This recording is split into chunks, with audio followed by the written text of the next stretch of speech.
Bienvenue sur Un air de RH, le podcast 100% dédié aux professionnels RH et aux dirigeants d'entreprise, imaginé par les éditions Tissot et Culture RH. Je suis Élodie Clarion et je suis ravie de vous accueillir pour ce nouvel épisode. Dans ce podcast, des professionnels partageront avec nous des solutions qu'ils ont trouvées et mises en place pour faciliter l'application du droit du travail au sein de l'entreprise au bénéfice des salariés.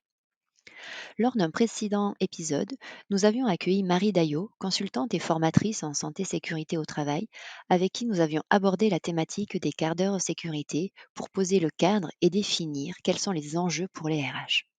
Pour entrer plus spécifiquement dans le vif du sujet, lorsque l'on souhaite structurer sa démarche d'animation de la santé-sécurité au travail autour des quarts d'heure sécurité réguliers, il est indispensable de réussir à rendre ces temps d'échange conviviaux et réellement participatifs pour fédérer l'ensemble des managers, encadrants et salariés et les rendre acteurs de ces quarts d'heure, le format, la technique et la qualité de l'animation sont à soigner.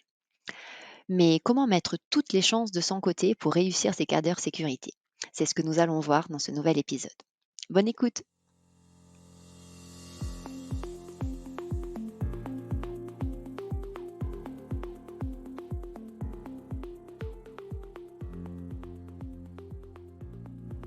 Bonjour Marie. Bonjour Elodie. Alors aujourd'hui, on se voit pour justement aborder la thématique de l'animation des quarts d'heure sécurité. Oui, avec grand plaisir. Alors, ces quarts d'heure sécurité, on va essayer de se mettre dans le contexte et de s'imaginer qu'on va en réaliser un ensemble. Ce qui est bien, c'est de le prévoir une quinzaine, vingtaine de minutes avant la prise de poste, en tout cas sur le temps de travail bien sûr, mais en début de poste. C'est sympa d'être une dizaine de participants au plus pour qu'il y ait vraiment la possibilité d'avoir des échanges et que chacun puisse s'exprimer. Donc un petit groupe de 10 personnes au plus et un animateur. Ça peut être une co-animation éventuellement, mais c'est difficile après de garder le format de 15-20 minutes. On est au poste de travail si c'est possible, c'est vraiment souhaitable. Si on est dans un environnement dangereux ou bruyant, on peut se mettre à l'écart. Il est important d'être plutôt dans un format d'arc de cercle, plutôt d'avoir l'animateur face aux participants. On est plutôt ensemble, tous à égalité, on va dire, donc debout parce que c'est plus dynamique et convivial. Et on va pouvoir commencer le quart d'heure sécurité. Ce quart d'heure, il aura été planifié.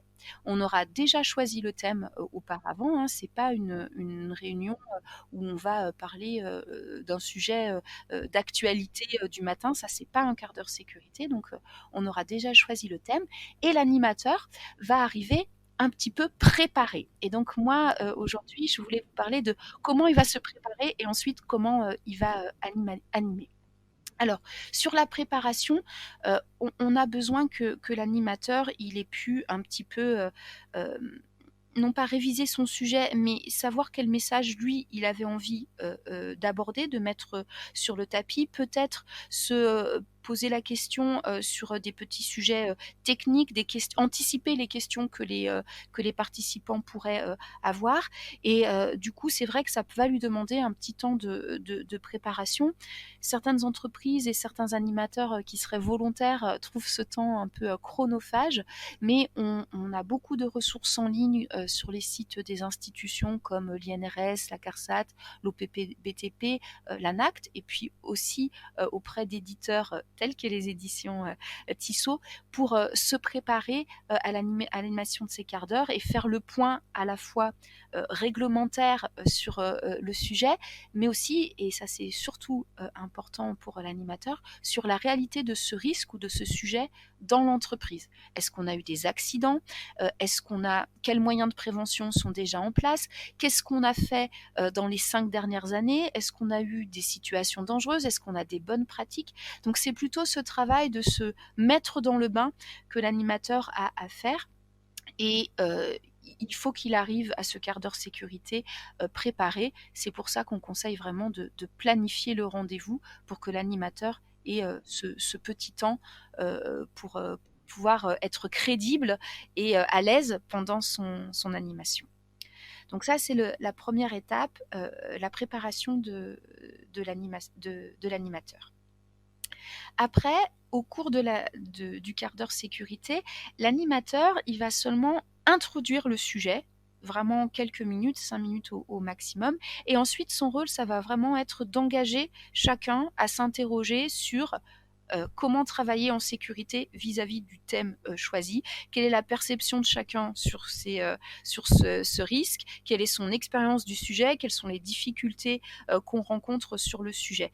Il devrait pas monopoliser la parole, l'animateur. On n'est pas du tout dans un exposé qui se terminerait par est-ce que vous avez des questions.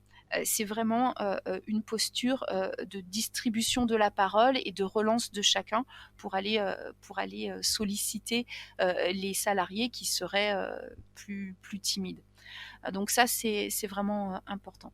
Sur le déroulement, ensuite, je pense qu'il faut penser à 4 temps. Le temps d'accueil, où on va rappeler le sujet. On peut aussi inviter chacun par son prénom à réfléchir au sujet. Je mets le temps d'accueil sur le point de vue de la convivialité du moment pour rappeler que chacun peut et doit s'exprimer, éventuellement rappeler le thème précédent, les questions qui avaient été soulevées. Voilà, prendre le temps de se sentir bien, de créer un climat bienveillant. Le deuxième temps, ça va être de susciter l'intérêt, de pitcher,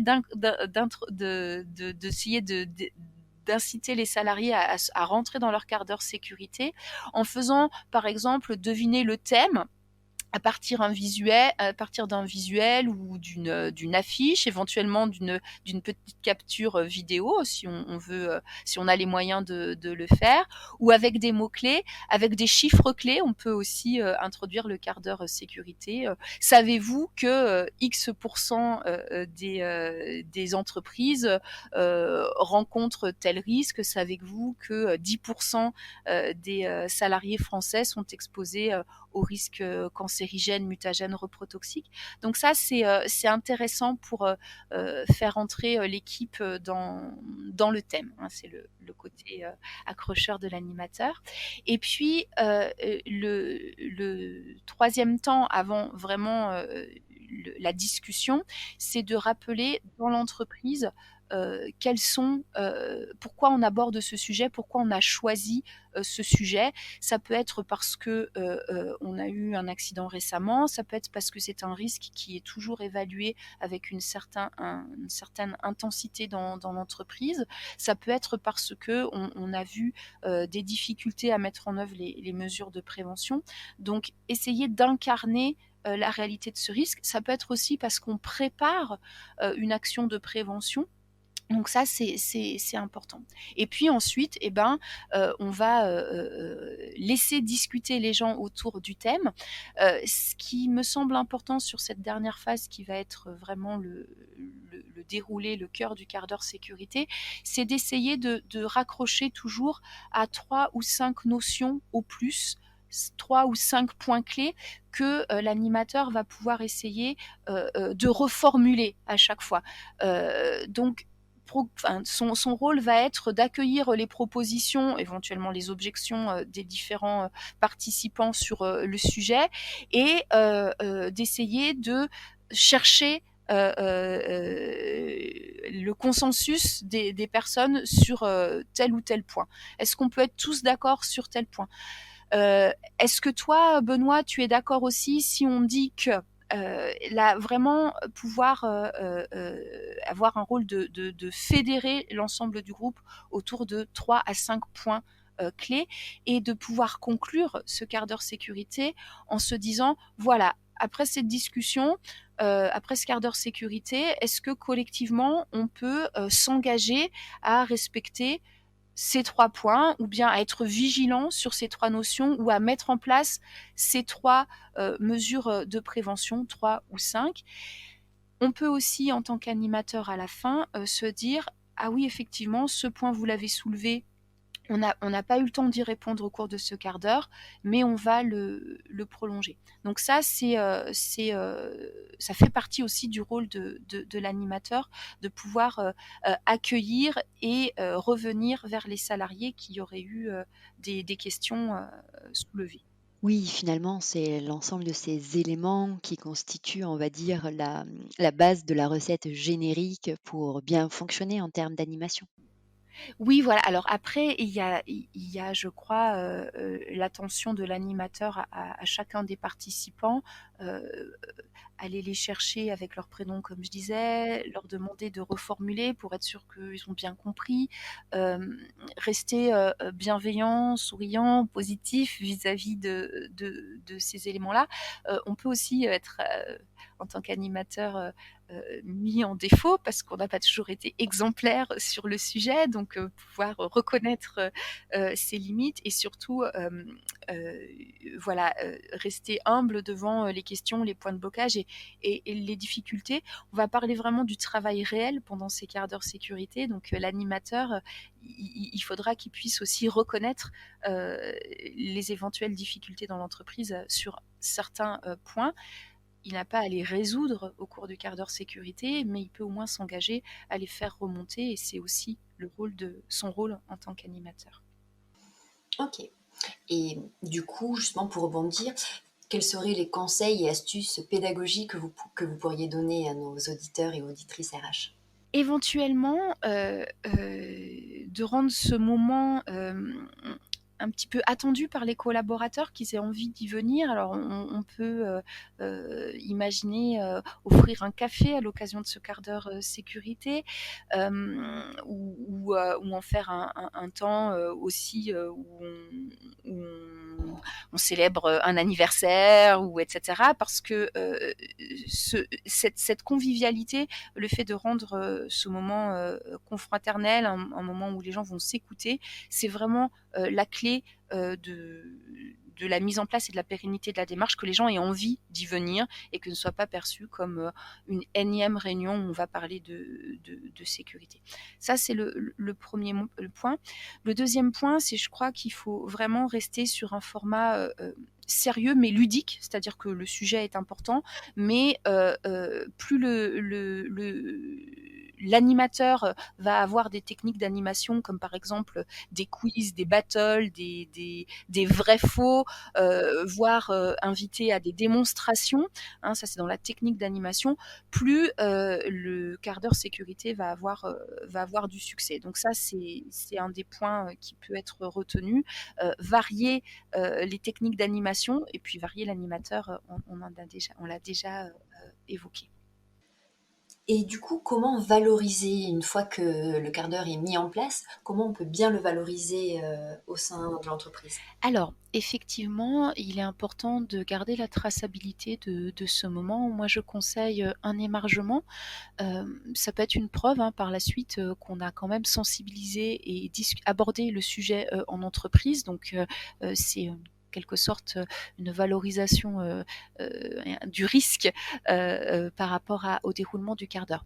Après, je trouve ça vraiment intéressant de pouvoir demander aux gens ce qu'ils ont pensé de ce quart d'heure, sur est-ce que le sujet les a intéressés, est-ce que la forme leur a plu, hein, si on a choisi un quiz, une auto-évaluation, une chasse au risque, hein, il y a beaucoup de techniques d'animation possibles, et sur la perception qu'ils en ont eue.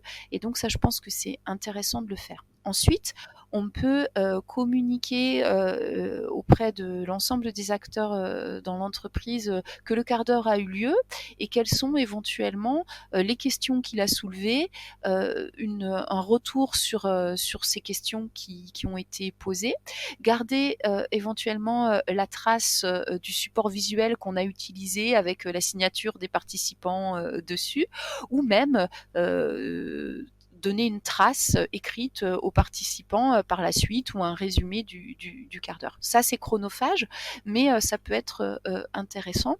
Et puis, de pouvoir inscrire au plan d'action de l'entreprise les idées qui ont été évoquées, voire les transformer en action avec un pilote, une date d'échéance et pouvoir donner suite aux attentes qui ont été soulevées. Ça me paraît vraiment intéressant. Et hormis l'aspect humain, quels sont les outils ou l'outil qui permet de faciliter la préparation et l'animation des quarts d'heure santé-sécurité? Alors, euh, Je crois que l'affiche toute simple, hein, puisqu'on est sur un format léger, peut être intéressante. On en a des collections mises à disposition gratuitement par les instances de prévention, que ce soit l'INRS ou l'OPP-BTP ou enfin l'ANACT. Après, je peux recommander l'outil des éditions Tissot, qui a créé une collection de quarts d'heure sécurité qui sont prêtes à animer, où on a à la fois le support visuel, sous forme d'un dessin d'humour, donc on reste sur quelque chose de joyeux et ludique, où la préparation du quart d'heure est toute réalisée, puisque c'est un format pré-animé où l'animateur va retrouver les points essentiels de la réglementation et des bonnes pratiques sur le sujet. Donc ça va être un outil qui va lui faciliter la phase de préparation. Il va retrouver aussi dedans des accroches et une proposition de technique d'animation clé en main, donc proposé directement par l'affiche. Et puis il va pouvoir être invité à varier ses thèmes, puisqu'il y a une trentaine de thèmes, plus d'une trentaine de thèmes à ce jour, ce qui va pouvoir donner un gage de régularité et de variété aux thèmes et au calendrier programmé par l'entreprise. Donc c'est un outil intéressant pour mettre en place ces quarts d'heure. Pour aller un petit peu plus loin sur l'outil des éditions Tissot, en quoi justement, comment vous pourriez le décrire, en quoi vraiment est-il pertinent? Il est pertinent parce qu'il est très simple. C'est un A4 ou un A3 recto verso, selon le format auquel on l'imprime, avec au recto un visuel, un dessin d'humour qui permet de se mettre dans le bain du quart d'heure sécurité tout de suite. Il y a la possibilité de réaliser l'émargement sur ce support, de réaliser la remontée des questions et des points soulevés par les participants et de les enregistrer. Il y a la possibilité de dater le quart d'heure sécurité, donc vraiment d'en faire une traçabilité, avec même une auto-évaluation du groupe sur la pertinence de ce quart d'heure. Donc de ce point de vue, il va pouvoir permettre de bien valoriser le quart d'heure. Et puis le verso de ce document, c'est toute la préparation pour l'animateur, avec une introduction, des chiffres clés, une proposition d'une méthodologie d'animation, un vrai faux, un brainstorming, une chasse au risque, une démonstration, un d'accord, pas d'accord. Donc là, on lui propose une technique d'animation pour rendre le moment ludique. Il a des rappels sur la réglementation, des rappels sur les notions essentielles de prévention qui peuvent être abordées, et quelque chose que j'aime beaucoup, une question qui fâche, qu'il peut d'ores et déjà anticiper, parce qu'il y a de fortes chances qu'un des participants aborde ce point qui est un petit point irritant parfois, ou un point qui pourrait mettre en défaut l'entreprise. Donc on a pensé à la question qui fâche pour la désamorcer. Quelque chose de très pratico-pratique, quoi. Tout à fait, très concret et qui permet à l'animateur de se préparer. Ok. Et au-delà des produits que proposent les éditions Tissot, est-ce que vous auriez des points de vigilance à pointer sur ces outils? Oui, alors, c'est important que les messages de prévention qui sont partagés à l'occasion de ces quarts de sécurité soient cohérents avec la politique sécurité de l'entreprise, et puis avec son document unique, mais également que l'entreprise, en tout cas la direction, puisse être exemplaire dans son comportement sur les sujets abordés, et que même si on va sur des sujets où des progrès sont encore possibles en termes de prévention, on ne soit pas mis en défaut. Donc ça, c'est important dans le choix des thèmes à aborder tout au long de l'année.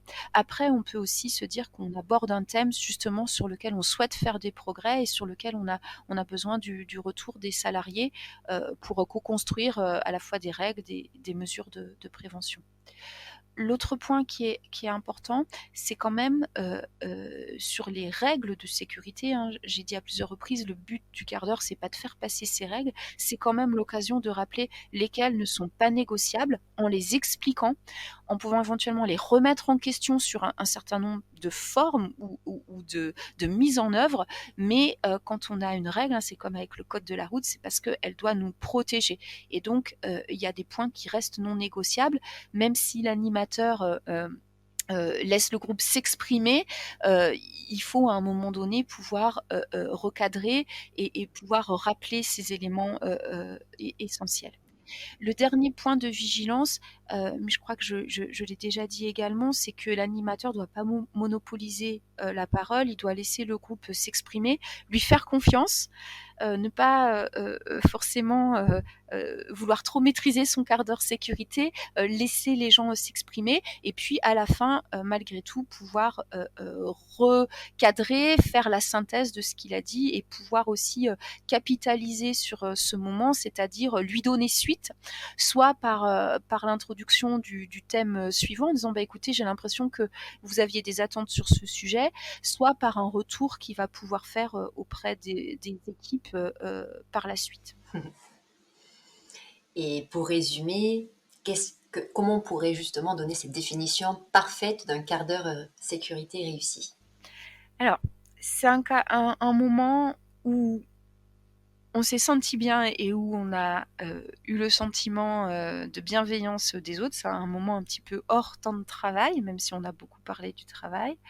C'est un moment où on a l'impression peut-être d'avoir appris des choses ou avoir appris des autres. Ça, c'est important. Et c'est un moment où on doit avoir le sentiment de s'être engagé. Qu'on soit, j'ai envie de dire, d'accord ou pas d'accord avec avec les échanges, principalement d'accord ou pas d'accord. Est-ce qu'on a cheminé?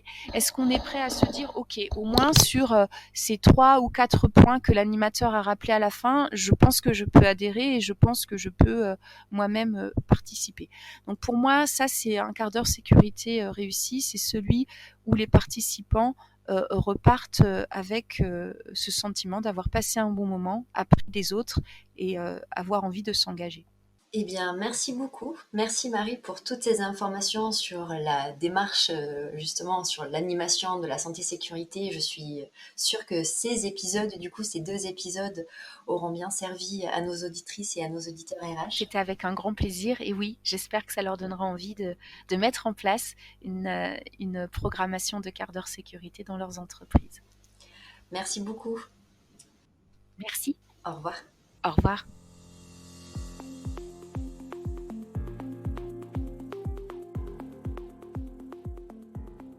Et voilà, c'est déjà la fin de ces 2 épisodes dédiés au quart d'heure sécurité. Grâce au conseil de Marie, j'espère que vous avez toutes les clés en main pour les mettre en place et les animer au sein de votre entreprise. Si le podcast vous plaît, n'attendez plus.